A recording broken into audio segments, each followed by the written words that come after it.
Tony, and also thank you to you, panel, for what's a very interesting presentation.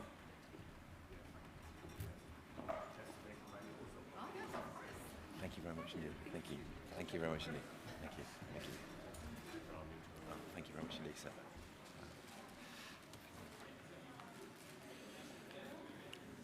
Thank you very much. Right. Our final panel discussion for today is boosting access to education and driving growth. Please can Eloine and the panelists join me on the stage.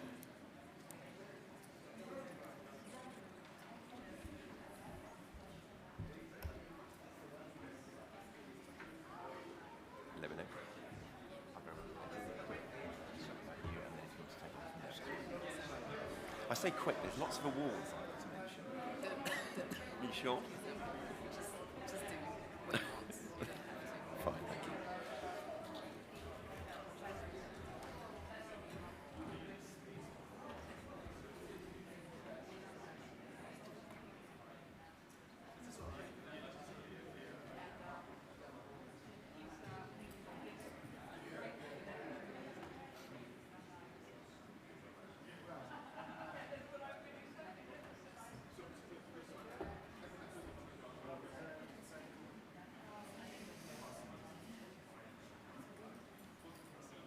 Right, are we ready?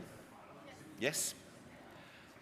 Okay, thank you very much indeed for your attention. As I mentioned, the panel discussion is going to be boosting access to education to drive growth. And the mediator for this session is going to be Eloine Barry, who is the founder and CEO of the award-winning Africa Media Agency. She's currently based, which is based in Côte d'Ivoire. So over to you. Thank you.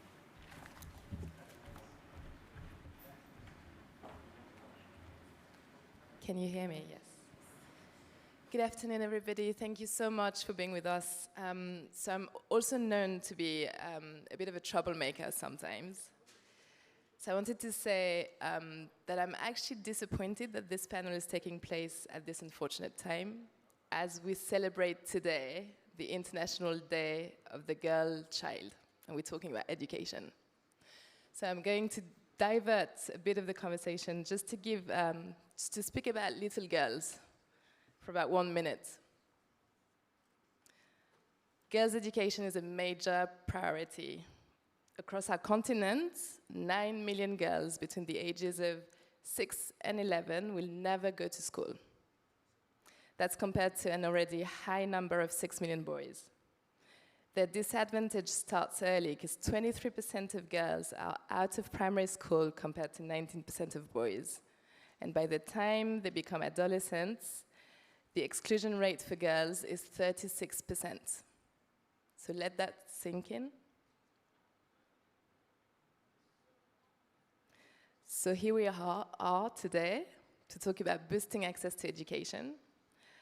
To drive growth, and I'm delighted to be joined by some of the smartest people in that field. Their work has impact.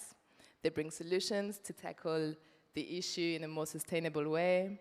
I will let each and every one of you introduce yourself. Do you want to start, Andrew? Sure, thanks. And thanks everyone for sticking around. My name's Andrew McCusker, and I'm the head of the Education Finance Program at Opportunity International. We effectively work with a network of local financial institutions across the continent and provide them with technical assistance and capital with our partnerships to boost their financing of the sector.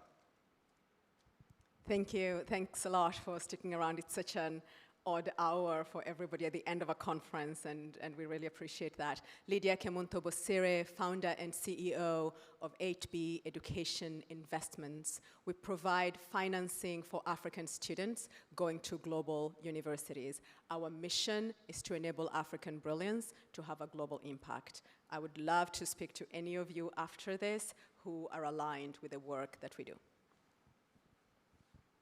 Hi, Julia Moffett, co-founder of the Future of Learning Fund. We are a $20 million early stage venture fund backing new models of learning that deliver education at scale and prepare Africans for the future of work. We are a thematic fund of Future Africa, which is a well-known early-stage multi-sector investor out of Lagos, but a big cornerstone of their vision for African prosperity is talent, and they have the courage to help stand up the first dedicated EdTech fund to help develop that talent. Hi, I'm Charlie Robertson. I'm chief economist of an investment bank called Renaissance Capital with offices in Kenya, Nigeria, Egypt, and I've specialized in emerging frontier markets for 30 years. So I'm about to add the UK to my list of countries. Nirav Kambati, part of Kaizen West. We are education-only investors with footprint in South, Southeast Asia, and Sub-Saharan Africa. And I have a request. I have a hard stop at 6. I'll have to leave. And considering that the previous panel was on climate change, I can't help think another example of climate financing crowding out education financing.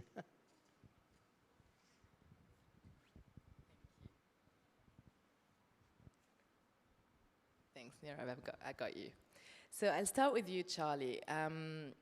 We had an interesting conversation when we were, preparing this panel, and I'd like you to take us on a deep dive into the current state of literacy across the continent and what it means in terms of growth. Yeah, I was looking at this for a book, which I have obviously going to plug now to everyone in the audience. But the book argues that all development, all countries escaping poverty have had to educate their populations, and not particularly high at the first stage. It just needs to have adult literacy, and in any language. And if you don't have 40% adult literacy, you never escape poverty. You could never even grow sustainably. And every time I see a coup in the last 12, 18 months, whether it's Mali or Guinea or Chad, it has been in a country with less than 40% adult literacy. Burkina Faso has managed to have 2 coups this year. Their adult literacy is around 50%. What you need to industrialize, which is when countries really take off, you need 70 to 80%. So that means you cannot get by just educating boys. Inevitably, you have to have at least half of your women being literate too. And the reason that we still have poverty in many countries is because that has not been achieved yet. So it's staggering when I looked into some of the figures for northern Nigeria, where 8% of women in some northern states could read or write in any language. And the poverty which is stuck for those provinces is holding back the entire country. So my book then was focusing on, firstly, governments have not fully taken that on board, because it's not the only thing you need, but if you don't have it, you'll never get out of poverty. But as a result, because it's not the only thing you need, people kind of miss that, and they start focusing on many other issues too. So I made that the first chapter of the book, because it's the absolute essential. But even when you then got literacy, you then have to be thinking ahead 10 to 20 years about what you will need in 20 years' time. And you will need graduates, you will need people with the best access to the best education they can get, which I think is what you're doing, Lydia. And that's also important too. But I'll stop there. But very briefly, it's absolutely essential. This panel is therefore essential too. Thank you, Charlie. Julia, so you've invested in quite a few edtech businesses already. In order to expand access to education, what do you think is needed in terms of investment? Thank you. And also Nirav is a much more prolific investor than I am, so hopefully you'll add on. First of all, I wanted to say I know the panel's about access, but we really have to talk about quality and relevance in equal measure. So I think that we've moved beyond, I know you didn't name the panel, but we have moved beyond just an access conversation to one that says we're putting millions of kids in school and they're not learning anything, and we have to remember that. Secondly, we're an emerging new venture fund, so there's a heck of a lot of investment in the room and represented in the conversation that's a lot bigger than our little slice of what we do. So I tried to think about just a couple points I wanted to make at a more meta level for investors as they think about education, because they're a bit alternative. The first is, I think that as people look at investing in learning and education on the continent, we need to try to get beyond this public-private debate. It is one that is held people back, it's held investors back, the DFIs have pulled back in certain areas, et cetera. And I think that it's really important to start from a new baseline that says we've invested and we invest billions of dollars a year into the continent, into education. The learning crisis is deepening. The skills gap is widening. And I think it's important to acknowledge you cannot build brick and mortar any fast enough anymore to meet the demand, and public systems are not agile enough to adapt for the rapid changes in workforce and technology. That is true in Chicago, Illinois, as much as it is in Lagos, Nigeria. And we have to establish that everything is tech-enabled now, and that tech-enabled learning, not replacing teachers, actually can drive exponential gains in the access, affordability, quality, and relevance. And so I think that's really important, whether you're philanthropic investors, government investors, or venture or private equity. The second thing I just want to say at a meta level is that this isn't about ed tech. This is about a disruption of a sector that is leading to faster, cheaper, more relevant pathways to employment, and that is building an entirely new infrastructure for learning that's going to be lifelong, because you're going to have 14 jobs. It's going to be skills adjacent, et cetera, et cetera. And I think it's really important that as investors, we broaden our viewpoint outside of ed tech. It's about a transformation learning. And then the final one just follows. I think ed tech investment conversations tend to go to who pays, where's the emerging middle class, da, da, da. And I believe in an African context, you're going to see such pent-up demand and friction for some of the right product market fit that that's not going to need to be the case about, oh, it's only going to be if parents can pay this much. We've just invested in the first digital broadcast channel it's in Kenya, but in Africa, for high-quality edutainment for children. 18 months ago, they launched 10 million viewers per week. #1 watch channel in the country. So it just gives you a sense. Andrew, should we talk about the gap in education, and how do we finance this gap? Yeah, and so there's loads of ways that we need to do it, but as an industry, we just need to get more capital into this underfunded sector. The World Bank right now are estimating that to hit SDG 4 by 2030, we need to find $200 billion, an incremental $200 billion. Some of that might come from the household, some of that might come from the state, but I think like we in the room and others at this conference all have a role to play in getting private capital invested into this sector to close both the access and the quality gap. There's a bunch of different ways or vehicles that can happen in Africa and elsewhere. So I think we've got a couple of private equity funds up here. It can happen through private debt, both locally, and through DFIs funding both. And so I think if anyone in the room is interested in having those discussions after the panel, would certainly be open to that. Thank you. Lydia, so you made a big announcement a few weeks ago during the UN General Assembly. Congratulations. You're taking a different approach. So you're looking at the brilliance of the continent, providing them with global access to global high-quality education. But you've also mentioned that there's a missing ingredient in the way the world of education is financed in Africa. Can you expand? Thank you. Thank you so much, Eloine. When people think about Africa, even if it's outside education, the place that we typically go is the charity register. And it's absolutely true in education. If you are having conversations about what the opportunities look like, the first conversations would be, is there a program officer and a pool of donor money that is allocated to that problem? Higher education, and particularly world-class higher education, does not have such a pool of money allocated to it, with very few exceptions. Places like MasterCard Foundation have that, but many other places don't. So the question then arises, if the largest pools of money allocated to African education aren't for higher education, and when they are in higher education, they're not really thinking about world-class higher education, Do we say that African students should not access world-class higher education? The answer is they should, and they can, and other regions have solved this problem. There is somewhere between 8 to 10 bank and non-bank finance institutions in the Indian subcontinent that finance students that want to study abroad. We would love to see the same for African students. The reason why we don't have that is some of the concerns around the banks, around questions of underwriting African students, or African student financing as a product in itself. So those are some of the contextual reasons why we find that even when there is no money from foundations that can go into this space, there is still no lending that is available in this space. So we're stepping in here and saying, brilliance is everywhere. There are very many African students that want a global education. In fact, they don't just want it.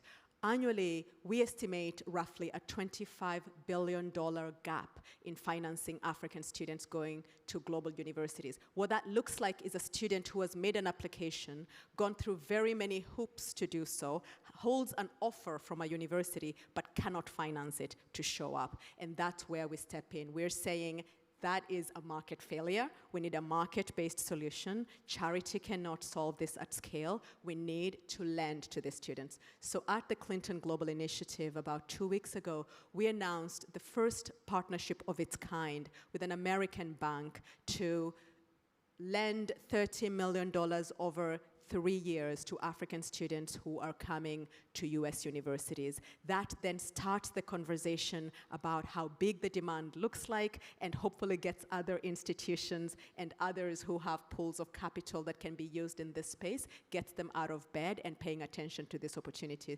The last point I'll say, Eloine, is that back to the issue about what do economies need in order to partake in shared prosperity, what we're addressing is a sliver of the problem. We think of the education problem in Africa as requiring a symphony of solutions. You absolutely need girls' education and literacy and secondary and university education and quality education, but you also need this layer of leadership development, access to global innovation ecosystems, and that's the layer where a lot of action has been missing and where we're stepping in to work. And you need jobs also, but we'll come back to that later on. Thank you, Nirav. So can you tell us how is it going? If we're asking you, other than the travels getting through the Middle East from India to into the continent. Can you tell us a bit about the projects that you're running in South Africa and Rwanda, and how is it going? Thank you. Compared to all the other panelists, we are quite new to the continent actually. We bring learnings from other developing countries, mostly in South and Southeast Asia. And we've been around for about now 2 years on the ground in Africa. Some of the things that stand out for us: one, there indeed is a very large need to bring affordable, high quality education solutions across all learning stages in most of the countries that we are looking at. And while these gaps are at all learning stages, the ones that really stand out for us are the ones in early childhood development and in the area of vocational education. So even if you look at like a relatively prosperous country like South Africa, less than half of children have access to early learning, and just 30% are developmentally on track. As many as 15% are so behind that no matter what you do during K to 12 for them, they'll never be able to catch up. So it's really tragic. What we also see is some very, very interesting solutions which could be applied globally, whether it is what, for example, Grow Educare is doing in South Africa in converting ramshackle, financially dependent ECD operators into what they call as 5-star facilities, financially sustainable, still catering to the bottom of the pyramid, or what Bhatia is trying to do with Chanson International in Rwanda, trying to create TVET opportunities for thousands of students to income share agreements. I think these are solutions that can scale and that have applicability across the world. But a continent like Africa needs tens, if not hundreds of such solutions. And there's a huge demand. And finally, when I look at Africa, it's difficult not to draw parallels with where let's say, South Asia was about 10 to 15 years back. When we started education investing, nobody thought that education investing can become a scalable investment function. We found it difficult to find assets where we could put $5 to $10 million at play. And today, if we took $5 to $10 million in an investment in Asia, we won't be able to participate in Series A. This is a time where there is an opportunity for players within the financial space, whether it's investors, intermediaries, financial institutions, to actually take that leap of faith and create some very large organizations within a relatively short span of time. A portfolio company of ours, Vartana, which a lot of you are familiar with, started off about 7-8 years back, works just with affordable, low-fee private schools in India, and within the short span of time have built a loan book of $200 million. They are today the world's largest lender to affordable private schools, and I have no doubt that African financial intermediaries have the ability and the market to do something much larger in much shorter span of time. They just need to take the leap. Let's talk now about the, we talk a lot about blended capital, blended finance. What role can it play in pre-primary, secondary, tertiary education, but also edtech? Yeah, sure. I think a couple of ideas. Firstly, to be catalytic of trying to drag in more investment capital into the sector is a pretty key role. I think Nirav and others in our sector are really trying to incentivize financial institutions local to deploy their capital in this sector to help reduce the funding gap. Many of the other issues that we see in the sector, for example, moving down the fee curve to lower fee schools serving lower income communities, at times do need subsidization through that. And then we can talk about the quality interventions that we may need to come alongside of just increasing capital to get more access to schooling.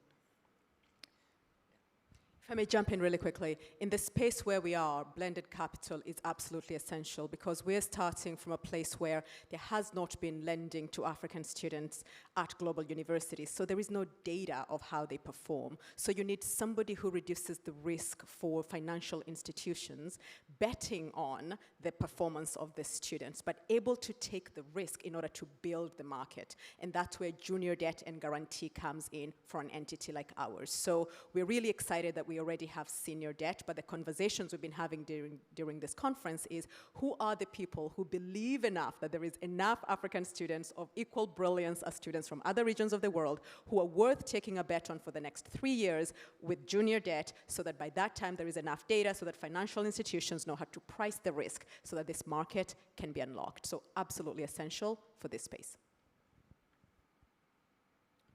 Just adding on this from a little bit of a different perspective and a self-serving perspective, I think that there is really a problem in early stage investment capital. The majority of the solutions that we're talking about are private sector solutions. They require investment. And I think that there's currently an absence other than the Acumen $10 million facility, which is fabulous, but it has guardrails around it. Ours will be, if we raise successfully the first dedicated EdTech fund of 20 million.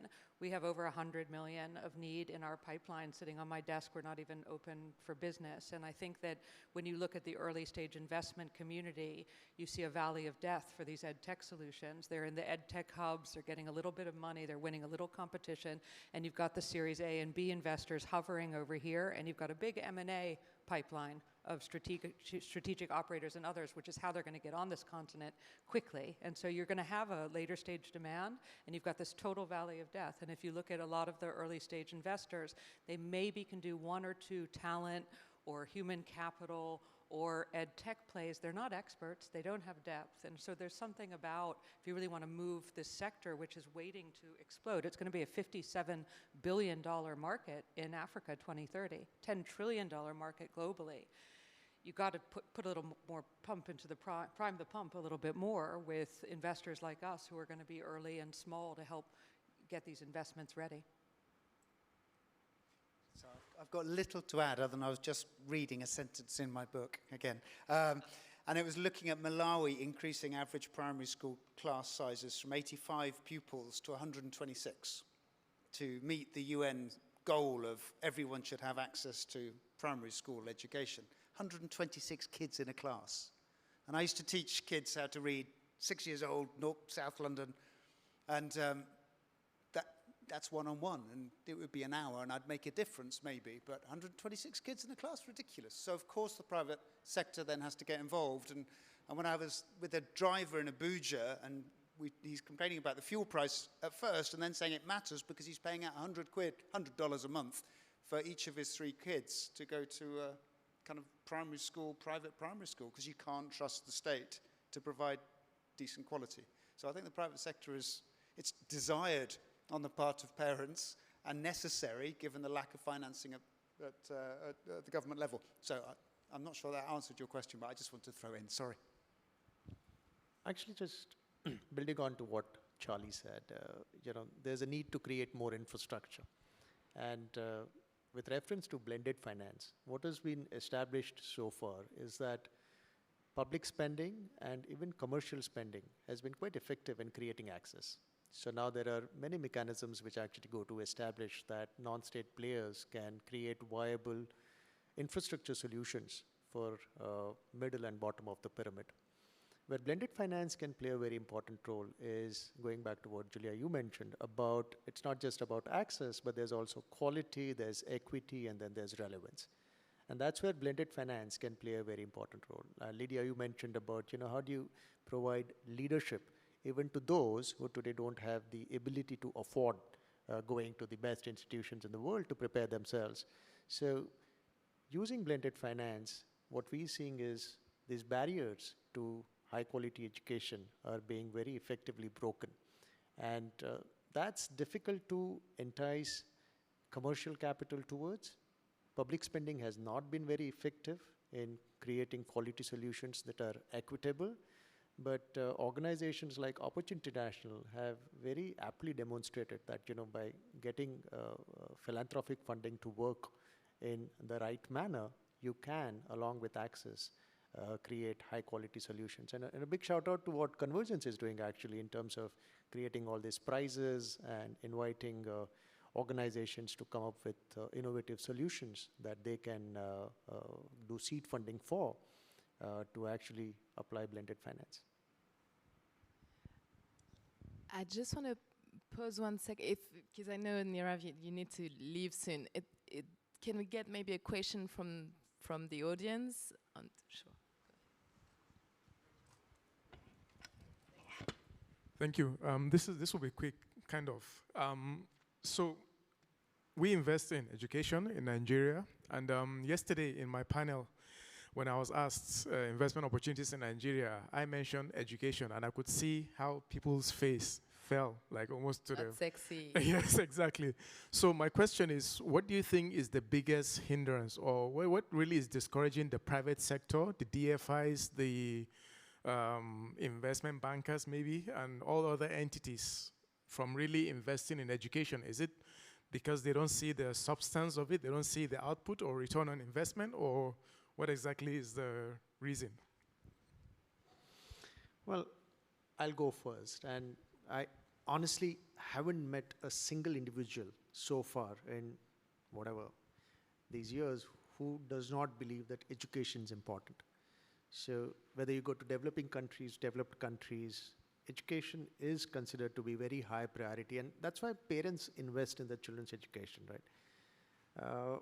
But I suppose there are 2 things. One, we are still grappling with the issue of what should be the role of private sector in education. There is still a very prominent belief that education is a public good and should be made freely available to everybody. And there are obviously great merits in that thinking. If you ask me, in an ideal world, high quality education must be free, equitable, and available to everybody. The issue is that we are far from ideal situation, and if by the time we get to that state, generations would have been lost.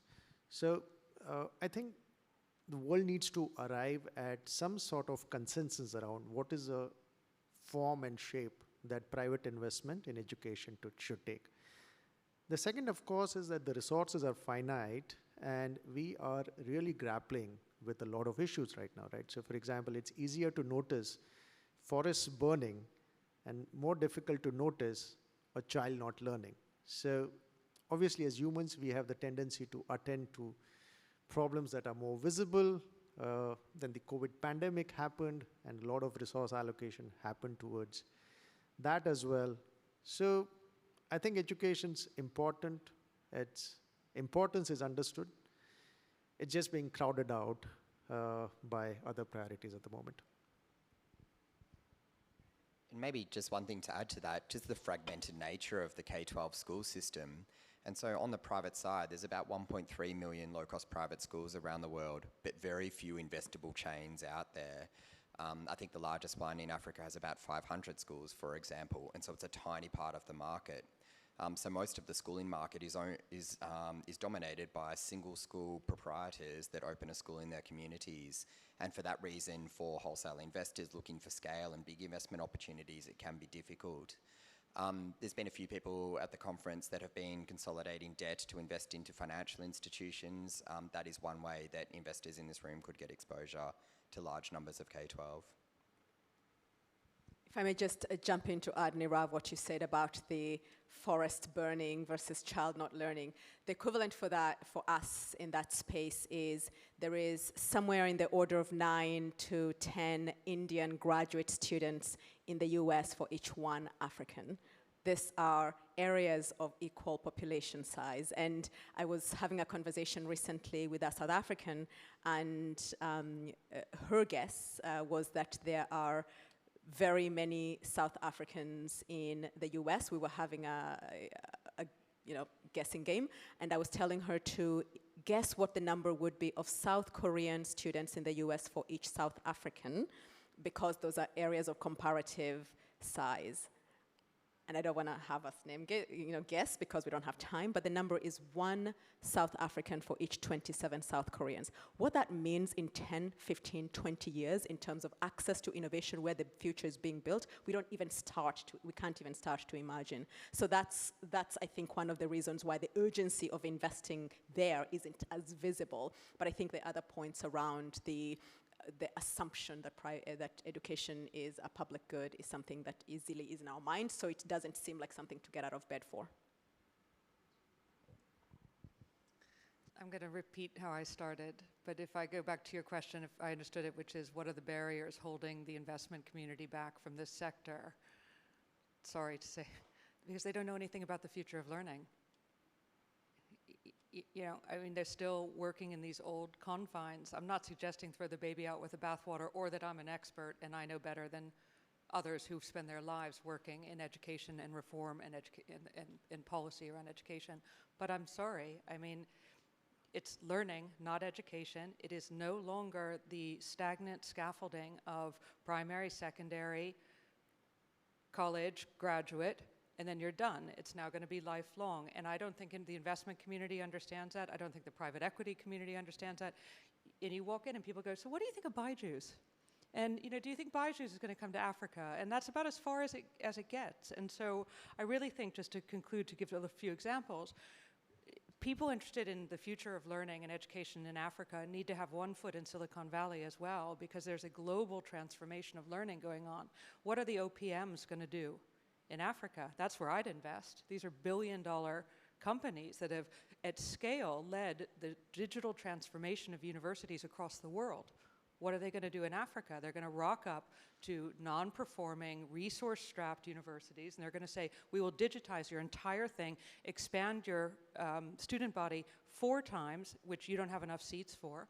That's going to be fascinating. And the final example I'll use, $200 billion market. Let's think about the digital delivery of health workforce education, which we're actually looking at in the nursing sector. That's where investors are going to start getting interesting. But you need to have a fund or vehicles or founders who are thinking at that scale. And I think people get mired down because they're not spending a lot of time understanding the radical transformation that's going on. Charlie, do you want to add to that? Do we have another question from the audience? Sure.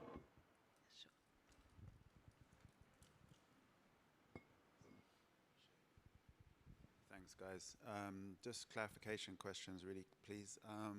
One was, I think you said 40% in Africa or in any economy, you need 40%. Is it literacy rate? And then do you know where Africa is at the moment on that? Or do we know? I know every country. So Africa as a whole is probably about 60. Possibly, yeah, around 60, 65 would be my guess. But basically, Francophone Africa is around 40. The West Africa part, between Morocco's over 70, North Africa's over 70 to 80. They can all industrialize. East Africa, Kenya, Uganda, Tanzania, all about 75, 80%. It can industrialize. Ethiopia, 52%. It can't. Southern Africa, pretty good as well. So Zimbabwe, South Africa. And the countries that got there first were Seychelles and Mauritius. And the two richest countries in Africa today are Seychelles and Mauritius. In fact, I could show you the adult literacy data from 1950, and that is directly correlated to per capita GDP today. In a good way for those countries, and in a really bad way for some others. Okay, yeah, thanks. That's really clear. The other bit was, you said about in universities the sort of the problem with the risk for so this is the students and their attainment once they've got the loans to get into the university. Is that what you're saying? And then my question was, the risk bit, is that around, because I would have thought the risk is around repayment of the loans, isn't it? But you said something, it sounded like you were saying something about the attainment of those students. And could you just clarify that?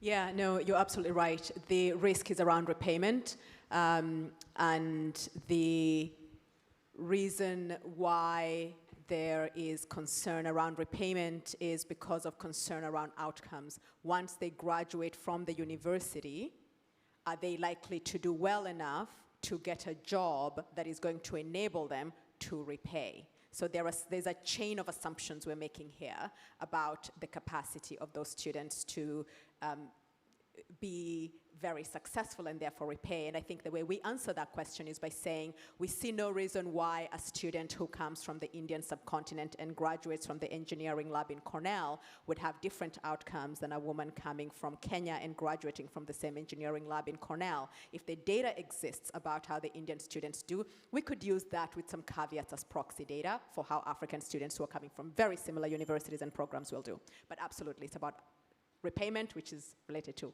outcomes post-graduation. Nirav, I think we have 5 more minutes, but it's 6 o'clock. If it's not too impolite, then maybe I'd like to excuse myself. Thank you so much. Thanks a lot. Sorry about this. So this, it's a conversation I like to have. It's sort of a circle to me. So it's, okay, we need to educate, we need to transform the way we learn, we need to make that available for our population. The issue then is what happens to the high-performing students who go abroad and then never come back home. What happens, what do we do in terms of creating jobs that match these skills? What do we do to make sure that we retain the population? Because education is a lot more than just learning, it's creating jobs on the continent to make sure that these people actually stay. Yeah, totally agree. Massive issue. In many markets in sub-Saharan Africa, we have a massive youth unemployment issue, which others can speak about as well. The one thing that we do know is that returns to education are very high. And so a girl, for example, for every year that we can keep her in school, her lifetime earnings will increase by 10%. And so by keeping girls in school for longer and improving learning outcomes, we're on the right track. We just need more investors in this room and elsewhere to be closing the financing gap in the sector. Just a quick point on that. We happen to start from the starting point that brilliance is global, impact is decoupled from geography.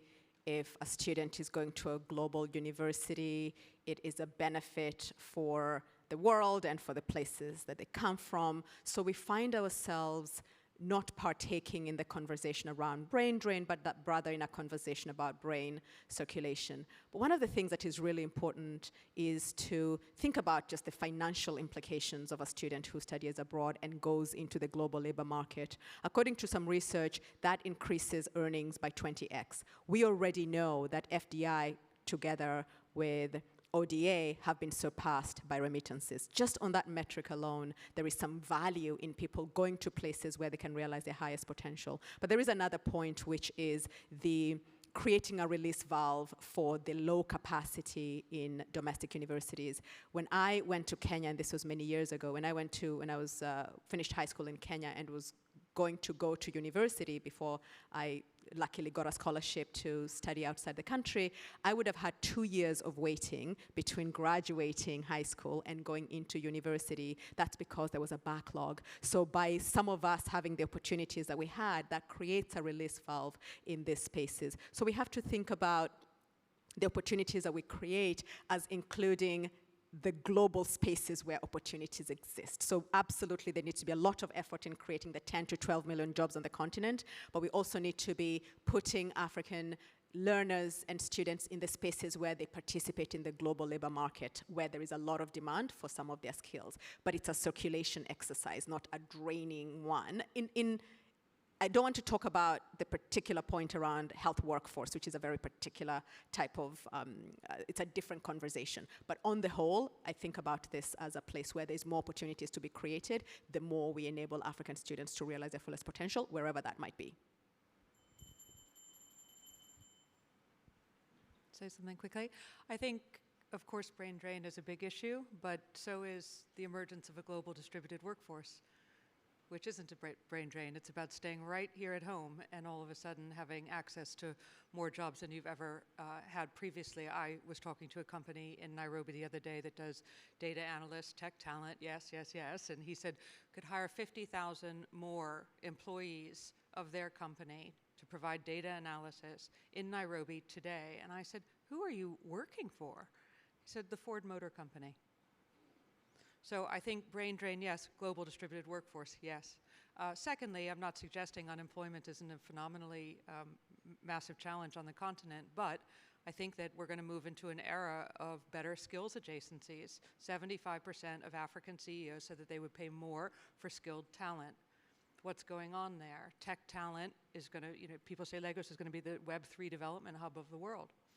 So I think that there needs to be an investment in understanding skills adjacencies, getting rid of the skills mismatch. We're going to try to do some work on that as well. Just very briefly, the brain drain thing is definitely going to happen. There's $1,000 per capita GDP. No one leaves, even their village. Then they go to the city. Actually, at about $6,000 per capita GDP is when you get peak emigration. So the people crossing the Mediterranean from Tunisia to Sicily, the biggest migrant source is Bangladesh. It's not Mali, because people in Mali are actually too ill-educated to be able to work and to have the funds to even get to Tunisia to try and cross the so the brain drain definitely will happen. However, it also comes back to that issue about your company. And people say, I don't want to invest in my workers, because if I invest in my workers, they might leave. Well, if you don't invest in your workers, your company's going to close down. So there's no choice. We have to prioritize this. I'll stop.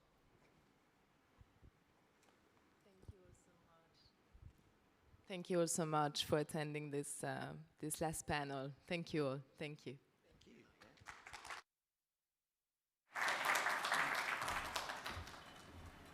Thank you.